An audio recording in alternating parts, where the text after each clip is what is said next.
सबको नमस्कार।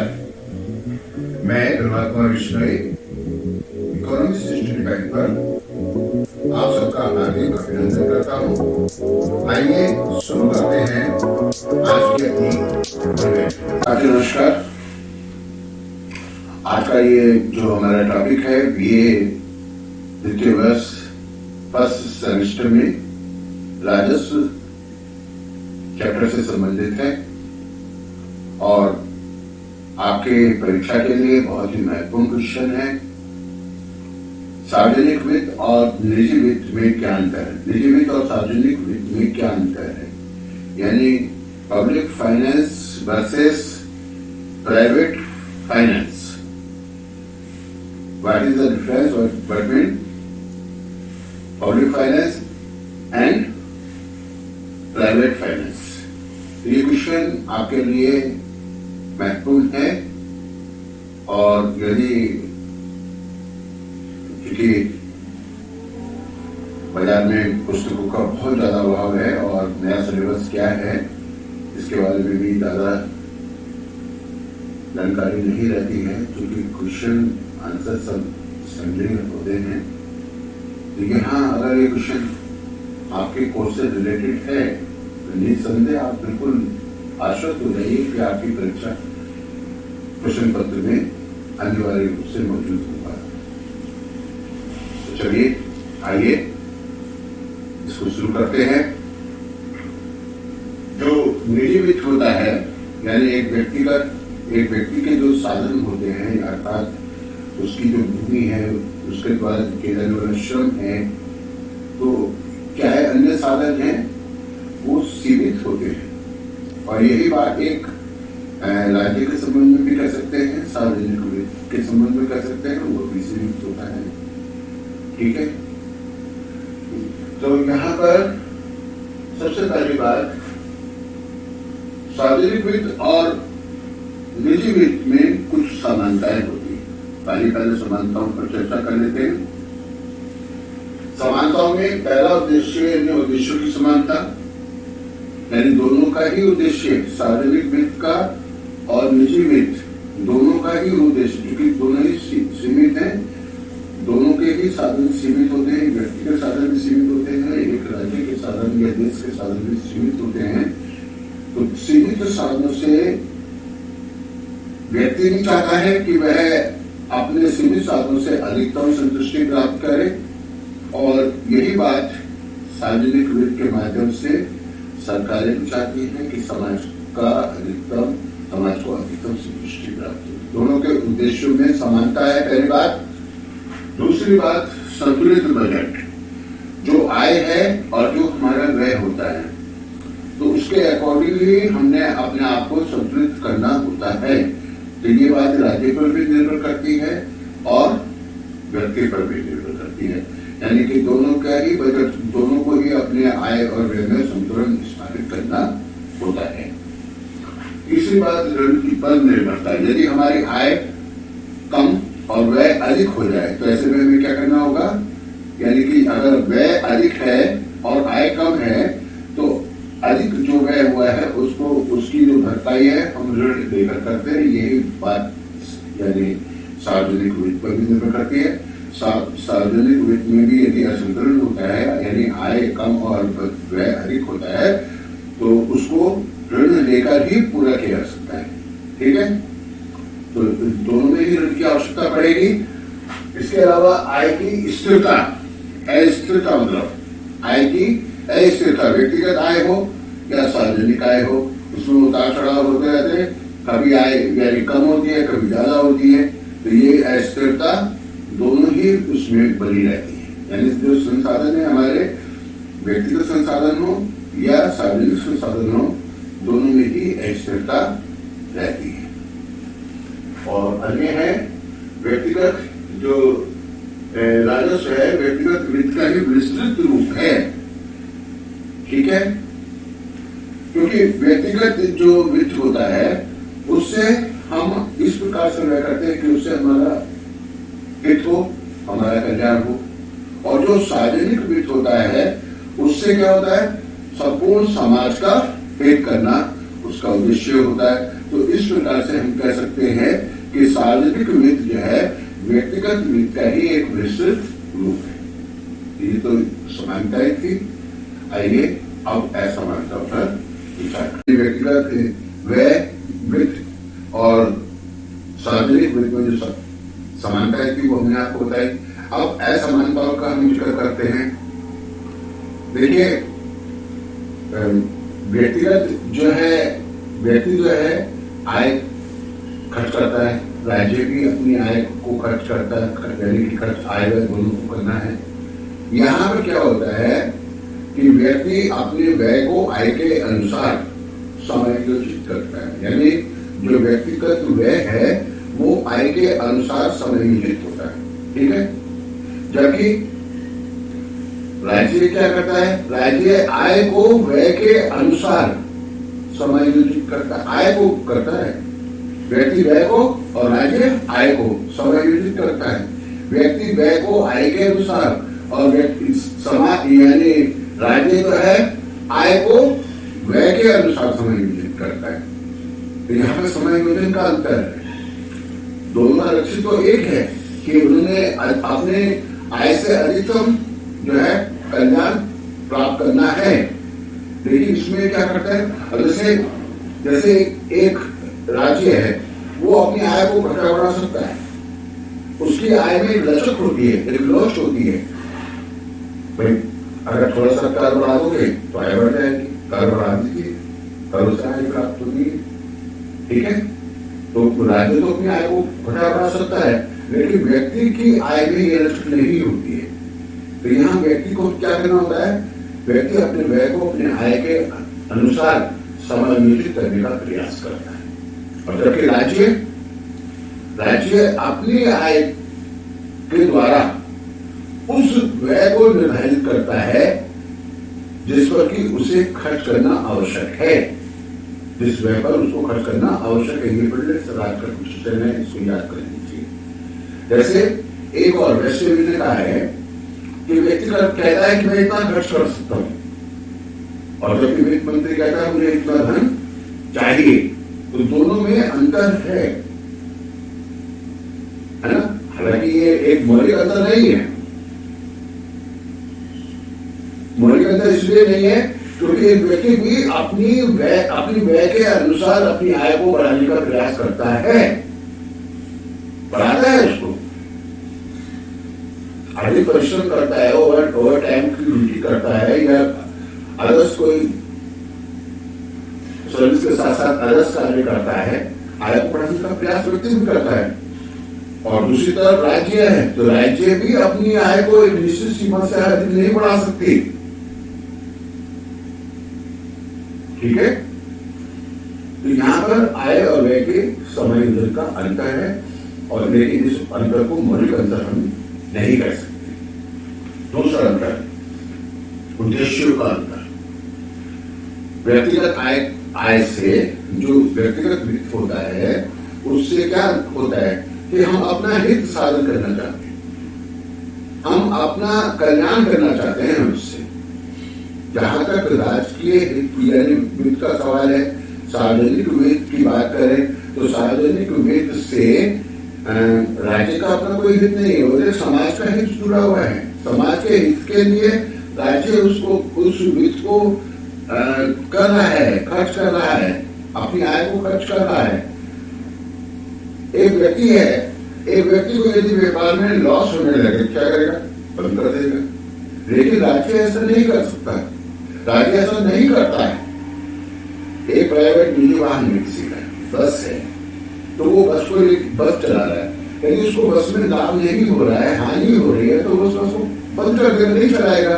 अब लेकिन सार्वजनिक वित्त के अंतर्गत जो यातायात गवर्नमेंट के द्वारा चलाया जा रहा है उसमें पहले ही लॉस हो रहा, लेकिन वो जन साधारण के हित के लिए किया जा रहा है।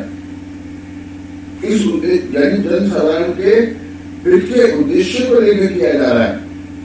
इस दृष्टि से सरकार को उस वित्त यानी कि उस व्यय को बंद नहीं कर सकती है। ये बात आपकी समझ आ रही है। तो उद्देश्य का अंतर है, यानी कि सार्वजनिक वित्त का उद्देश्य जन कल्याण है, सर्वसाधारण का कल्याण है, जबकि व्यक्तिगत हित का जो उद्देश्य है वो हित है। ये अंतर है। ठीक है। तीसरा देते हैं समसीमांत यानी व्यय की अनिवार्यता। और व्यक्ति है, व्यक्ति तो उस व्यय को करेगा जो आवश्यक है, क्योंकि उसे अपनी आय का समायोजन करना है, व्यय के अकॉर्डिंग करना है। व्यय जो व्यय है उसके अकॉर्डिंग आय को समायोजित करना है। यदि अनावश्यक आय खर्च करने लगेगा तो फिर कैसे समायोजन उठाएगा व्यय के साथ, क्योंकि उसकी आय तो निश्चित है।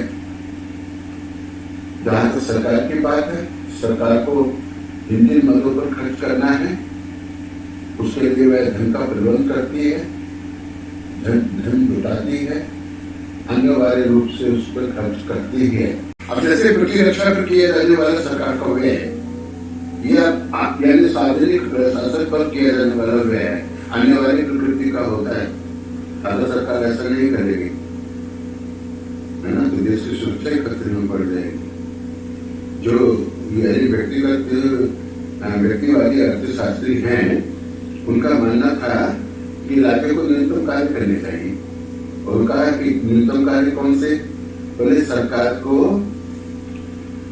विदेशी शत्रु से देश की रक्षा, आंतरिक शांति सुरक्षा व्यवस्था और हैजा मलेरिया प्लेग इत्यादि के समय नागरिकों की सुरक्षा के अतिरिक्त अन्य कोई कार्य नहीं करना चाहिए। ये अनिवार्य कार्य समझे गए, राज्य के अनिवार्य कार्य हैं, यानी अनिवार्यता उसको करना पड़ेगा। व्यक्ति तो जो है किसी व्यय को जो है टाल भी सकता है, लेकिन सरकार जो है इसकी उपेक्षा नहीं कर सकती। तो यहाँ पर अनिवार्यता यानी व्यय की अनिवार्यता। फिर है समसीमांत उपयोगिता नियम जो है, व्यक्ति तो इसका पालन कर लेगा। यानी यदि किसी व्यक्ति के पास कोई ऐसी वस्तु है जिसे अनेक प्रयोगों में लाया जा सके, तो वह व्यक्ति उस वस्तु को अनेक प्रयोगों में इस प्रकार बांटता है कि प्रत्येक प्रयोग में प्राप्त होने वाली संतुष्टि समान हो जाए। तो व्यक्ति तो अपना इस नियम के अनुसार अपने व्यय को करके अधिकतम संतुष्टि अर्जित कर सकता है, किंतु राज्य नहीं कर सकता ऐसा, क्योंकि उसके राज्य कोई एक व्यक्ति तो है नहीं, और उसके जो लक्ष्य हैं वो आर्थिक भी हैं और अनार्थिक भी हैं, है ना। और फिर उसमें जो है जन कल्याण जुड़ा हुआ है। तो यानी राज्य जो है बहुत सारे व्यक्तियों का एक समूह है, व्यक्तियों का एक समूह है राज्य। तो अकेले डिसीजन लेना बहुत कठिन होगा और इस नियम का पालन राज्य नहीं कर पाएगा, व्यक्ति कर सकता है। नेक्स्ट है बजट की प्रकृति। अब जैसे हम बजट की प्रकृति की बात करें तो हमारा जो आय है और जो हमारा व्यय है, ठीक है, तो वो हमारा स्थिर है, स्थिर प्रकृति का है। सरकारें अपने बजट को अपनी आवश्यकता के अनुसार घटाना और बढ़ाना उनके स्वतः अपने हाथ में है। राज्य सरकारें जो बजट बनाती है 3 प्रकार के होते हैं, आपको मालूम है।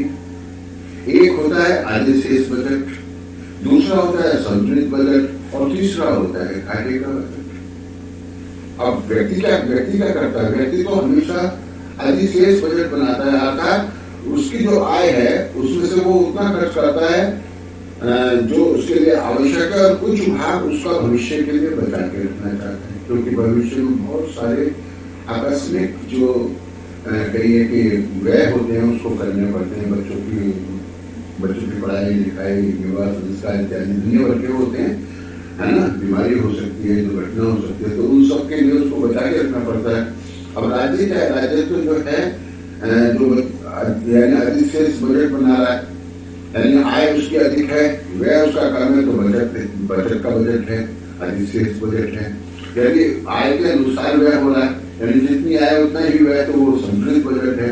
और यदि आय तो कम है और खर्च ज्यादा है, तो राज्य तो ऐसा कर सकता है, क्योंकि वो जो घाटा है उस घाटे को अन्य साधनों से पूरा करने का प्रयास करता है।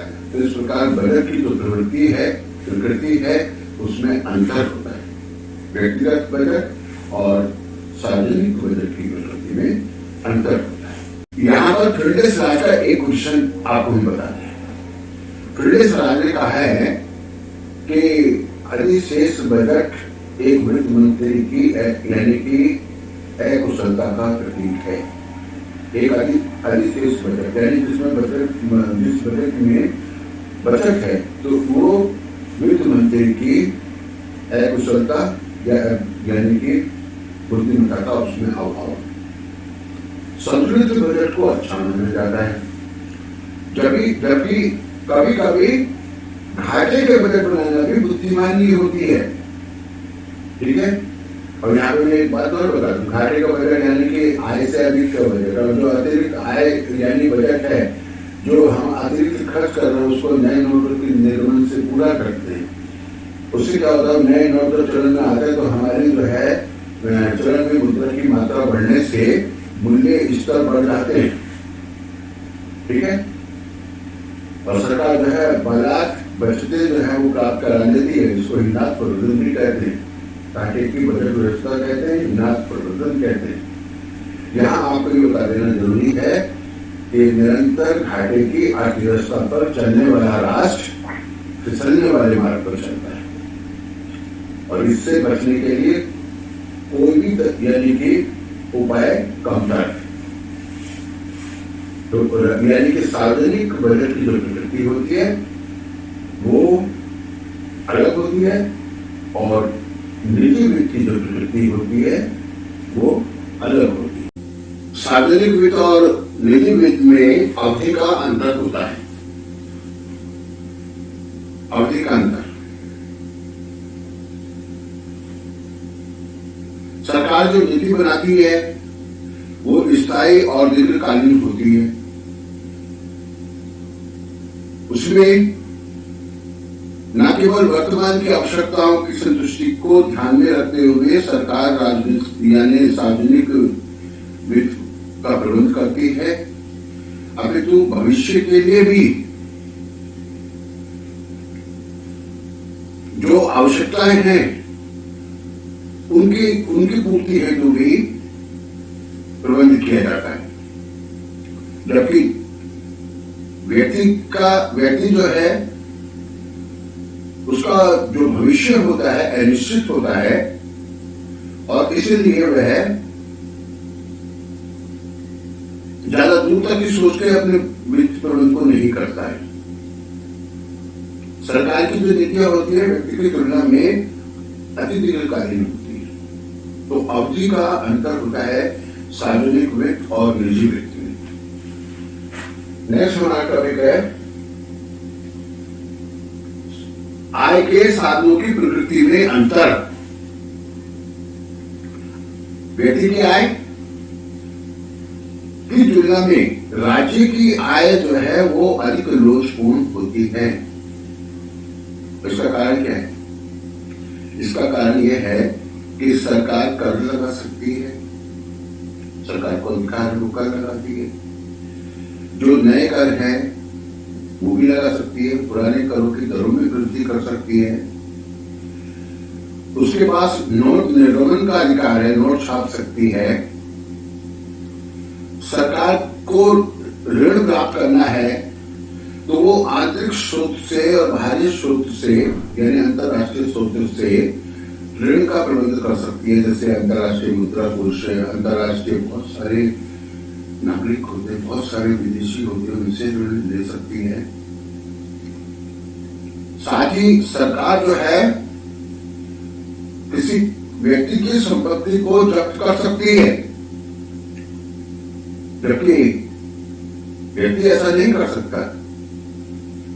व्यक्ति की जो आय है वो इतनी लोचपूर्ण नहीं होती है। साथ ऋणों की प्रकृति में अंतर। व्यक्ति जो ऋण लेता है आय और व्यय के अनुसार समायोजन करना है तो व्यक्ति को भी ऋण लेना होता है। व्यक्ति भी ऋण प्राप्त करता है और सरकारी भी ऋण प्राप्त करती है, किंतु सरकार के ऋण लेने का जो दायरा होता है वो विस्तृत होता है। सरकार सार्वजनिक ऋण का प्रबंध बैंकों के माध्यम से, ऋण पत्रों के माध्यम से बिक्री कराकर, पोस्ट ऑफिस के द्वारा जैसे इंदिरा विकास पत्र है, किसान विकास पत्र है, के द्वारा जनता से ऋण प्राप्त कर सकती है। अंतर्राष्ट्रीय बैंकों से ऋण प्राप्त कर सकती है। विश्व बैंक है, अंतर्राष्ट्रीय मुद्रा कोष है, विविध देश हैं, विविध नागरिक हैं विदेशों के, उनसे ऋण प्राप्त कर सकती है और दीर्घकालीन ऋण प्राप्त कर सकती है। और सरकार के चूंकि ऋण शोधन की जो क्षमता होती है वो ज्यादा होती है, इसलिए सरकार की साख पर निर्भर करता है। सरकार चाहे तो अपनी इच्छित दरों पर ऋण प्राप्त करने में सफल हो जाती है, जबकि व्यक्ति जो है अपनी ऋण आवश्यकताओं को पूरा करते हैं तो वो दूसरे पर निर्भर रहते हैं। अभी देसी बैंकर होता है और वो ऋण प्राप्त करते हैं तो 3% मासिक दर से, यानी भारतीय 36% की दर से ब्याज प्राप्त कर लेता है ना। तो व्यक्ति की ऋण लेने की क्षमता कम होती है, सरकार की ऋण लेने की क्षमता ज्यादा होती है, तो दोनों की प्रकृति में अंतर है। नेक्स्ट है बल प्रयोग। सरकार बलात् आय प्राप्त कर सकती है, वो कर लगा सकती है, करों का भुगतान करना अनिवार्य होता है। करों का भुगतान न किया जाए तो दंडनीय अपराध है। व्यक्ति ऐसी इस प्रकार से बलात् यानी बलपूर्वक आय प्राप्त नहीं कर सकता। विवेकपूर्ण प्रयोग, व्यक्ति जो है अपने रीति रिवाजों से, अपनी जाति धर्म वगैरह से जुड़ा हुआ होता है, उसकी जो मान्यताएं हैं, उसकी जो रीति रिवाज है, उसके अकॉर्डिंग अपना व्यक्त करता है। जैसे मुंडन संस्कार हो गया, नामकरण संस्कार हो गया, मृतक संस्कार हो गया और बहुत सारे जो संस्कार हैं, उन संस्कारों पर बहुत व्यय कर देता है और अविवेकपूर्ण ढंग से व्यय कर देता है। लेकिन सरकार का जो व्यय होता है वो विवेकपूर्ण होता है, दीर्घकालीन नीतियों पर आधारित होता है। वो भविष्य और वर्तमान की आवश्यकताओं को ध्यान में रखते हुए, आवश्यकताओं की संतुष्टि को ध्यान में रखते हुए होता है। आपको सैमुअलसन की परिभाषा याद है ना कि व्यक्ति और समाज के इस प्रकार अनेक प्रयोगों में आ सकने वाले उत्पादन के साधनों का चुनाव एक समय अवधि में उन्हें विविध प्रयोगों में लगाने तथा वर्तमान भविष्य की आवश्यकताओं के मध्य बांटने हेतु किस प्रकार करते हैं। ऐसा चाहे वेतन के मुद्रा के माध्यम से करे या बिना इसके, ये साधन का बंटन का स्वरूप में सुधार करने की लागत और उपयोगिताओं का विश्लेषण करता है। तो यहाँ जो इसमें जो वर्तमान और भविष्य की आवश्यकताओं की बात की जा रही है, तो सरकार इस बात का पूरा ध्यान रखती है। जैसे वर्तमान में यातायात की आवश्यकता, भविष्य में भी यातायात की आवश्यकता पड़ेगी और ज्यादा आवश्यकता पड़ेगी, तो सरकार सड़कों को केवल वर्तमान आवश्यकताओं के अनुसार नहीं बल्कि भविष्य की आवश्यकताओं के अनुसार भी उनका निर्माण कराती है। तो सरकार जो है अपना जो धन है उसको, यानी राजस्व है, उसको विवेकपूर्ण ढंग से, नीतिबद्ध ढंग से व्यय करती है। गोपनीयता एवं प्रचार, व्यक्ति है अपनी आय को गोपनीय रखता है। आप देखते हो ना, जब इनकम टैक्स के छापे पड़ते हैं तो कितना कितना काला धन निकलता है, छुपाते रहते हैं लोग, बताते नहीं है, जिन्होंने थोड़ा पीटना है। आय को, व्यय को, अरे पता नहीं कौन था, वे बिल्कुल साधारण भेष में घूमता था और उसके यहाँ करोड़ों का खजाना मिला। पिछले दिन जब आयकर छापा पड़ा, आपको लगेगा ही कि इस व्यक्ति के पास इतना धन होगा। सरकार क्या करती है? सरकार का जो भी सार्वजनिक वित्त होता है उसका सरकार प्रचार प्रसार करती है। जनता से उस पर सुझाव मांगे जाते हैं, राय मांगी जाती है, ताकि जनता की राय के अनुसार उसको संशोधित भी किया जा सके। तो सरकार का जो व्यय है वो गोपनीय नहीं होता, यानी निजी वित्त जो है वो उसमें गोपनीयता होता है। निजी कभी निजी व्यय का प्रचार प्रसार नहीं होता, लेकिन सरकार बाकायदा बजट प्रकाशित कराती है। समझ में आएगा आपकी? तो इस प्रकार निजी वित्त और सार्वजनिक वित्त में यही अंतर है। उपरोक्त विश्लेषण के आधार पर निजी वित्त और सार्वजनिक वित्त में अंतर करते हुए हम कह सकते हैं कि निजी आर्थिक प्रबंधन में व्यक्ति की आवश्यकताओं की संतुष्टि के लिए वित्तीय क्रियाकलापों का अध्ययन किया जाता है, जबकि राजस्व में सरकार के उत्पादन क्रियाओं का विश्लेषण किया जाता है, जिसके द्वारा जनता के सामूहिक हितों के उद्देश्य को पूरा किया जाता है। आप समझ गए होंगे। इसी के साथ ही क्वेश्चन कंप्लीट हो जाता है। निजी वित्त और सार्वजनिक वित्त में क्या अंतर है, और हम आपको आश्वस्त करना चाहते हैं कि आपकी परीक्षा के लिए बहुत ही महत्वपूर्ण क्वेश्चन है। इसको जरा ध्यान से याद कर लीजिए। आज के लिए इतना ही। नमस्कार।